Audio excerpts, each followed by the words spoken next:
خطا میں اور گستاخی رسول میں یا گستاخی قرآن میں دونوں میں بڑا فرق ہے۔ ہمارے ملک میں یہ روایت چل پڑی ہے کہ ہر کسی کو گستاخ ڈکلیئر کیا جائے۔ اصل میں گستاخ تو وہ لوگ ہیں جو اس طرح کی باتیں کرتے ہیں۔ قرآن پڑھن جنا سواد نہیں جنہ ساڈے بابیاں دیاں سرنگیاں چ سواد ہے۔ نحمدہ ونسلم ونصلی علی رسولہ الکریم وعلی آلہ واصحابہ واہل بیتہ وذریاتہ اجمعین۔ محترم سامعین اور غیور مسلمانوں، حضور پیارے پیغمبر امام کائنات امام الانبیاء صلی اللہ علیہ وسلم نے ارشاد فرمایا، کل بنی آدم خطاء وخیر الخطائین التوابون۔ تمام اولاد آدم خطا کار ہے، اس سے غلطی ہو سکتی ہے، غلطی کا صدور ممکن ہے۔ بہترین خطا کار وہ ہیں جن سے غلطی ہو جائے لیکن وہ توبہ کر لیں۔ تو میرے بھائیوں، میرے دوستوں، میرے عزیزوں، خطا میں اور گستاخی رسول میں یا گستاخی قرآن میں دونوں میں بڑا فرق ہے۔ خطا اور چیز ہے اور گستاخی کرنا اور چیز ہے۔ خطا تو کسی سے بھی ہو سکتی ہے۔ ہمارے ملک میں یہ روایت چل پڑی ہے کہ ہر کسی کو گستاخ ڈکلیئر کیا جائے، کسی پہ کوئی فتویٰ، کسی پہ کوئی فتویٰ، اور اس طریقے سے ملک کا امن و امان تباہ و برباد کیا جائے۔ اس قسم کے غیر سنجیدہ فتووں نے پاکستان میں امن تباہ و برباد کر کے رکھ دیا۔ کئی بے گناہ لوگوں کی جانیں چلی گئیں۔ گجرانوالہ میں ایک بے گناہ حافظ قرآن کو اسی طرح کا گستاخانہ فتویٰ دے کر کے اور اس طرح کی باتیں کر کے اسے شہید کروا دیا گیا۔ اسی طرح قائد آباد بھی ہوا، ملک کے مختلف علاقوں میں ہوا، اسی طرح مختلف مقامات پہ ہوا۔ تو اس طرح کے غیر سنجیدہ فتوے دینا یہ علماء کی شان نہیں ہوتی۔ غلطی میں اور گستاخی میں بہت فرق ہے، بہت فرق ہے۔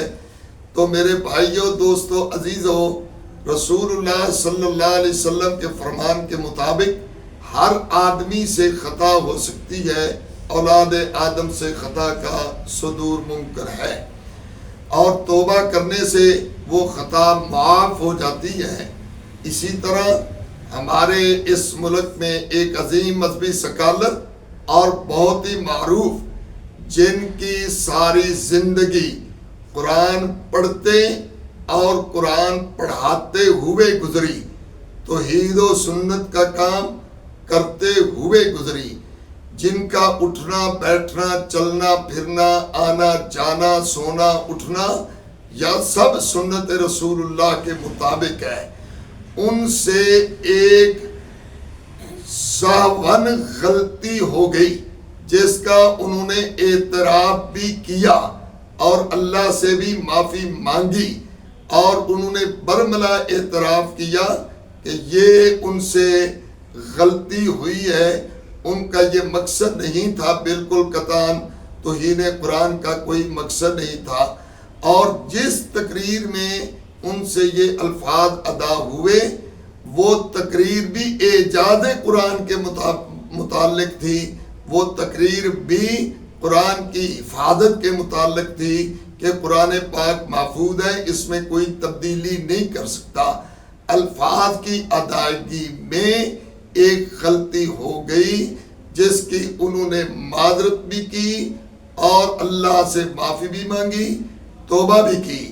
اس کے بعد ایسے آدمی کو، جو آدمی قرآن و سنت کا داعی ہو، جو ساری زندگی قرآن پڑھا رہا ہو، قرآن پڑھاتا ہو اور پڑھا رہا ہو، جس کے شب و روز قرآن و سنت پہ گزر رہے ہوں، اس کو پھر گستاخ قرآن کہتے چلے جانا، یہ انتہائی جرت ہے اور یہ انتہائی غلط بات ہے۔ یہ علماء کے شایان شان نہیں ہے اپنے مذہبی تعصب میں یا اپنی پارٹی کے خیال میں یا حسد میں آ کر کے ایسا کرنا بالکل روا نہیں ہے۔ اصل میں گستاخ تو وہ لوگ ہیں جو اس طرح کی باتیں کرتے ہیں۔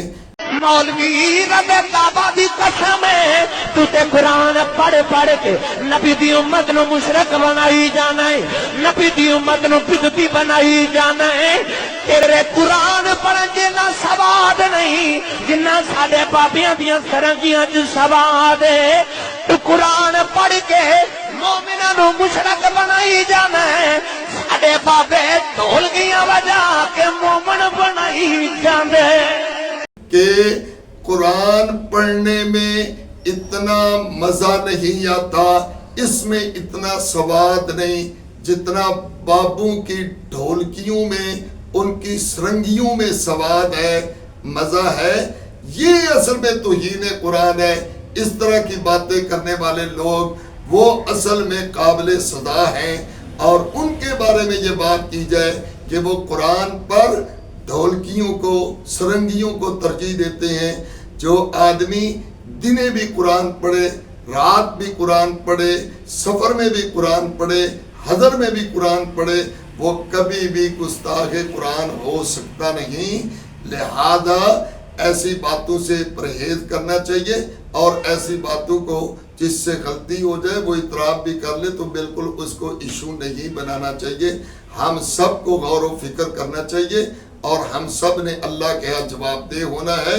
قرآن محفوظ ہے، قرآن کے الفاظ بھی محفوظ ہیں، قرآن کا رسم الخط بھی محفوظ ہے، قرآن کے معانی مفاہیم بھی محفوظ ہیں، اور قرآن کی تفسیر بھی اللہ کے فضل و رحمت سے محفوظ ہے۔ السلام علیکم ورحمۃ اللہ وبرکاتہ۔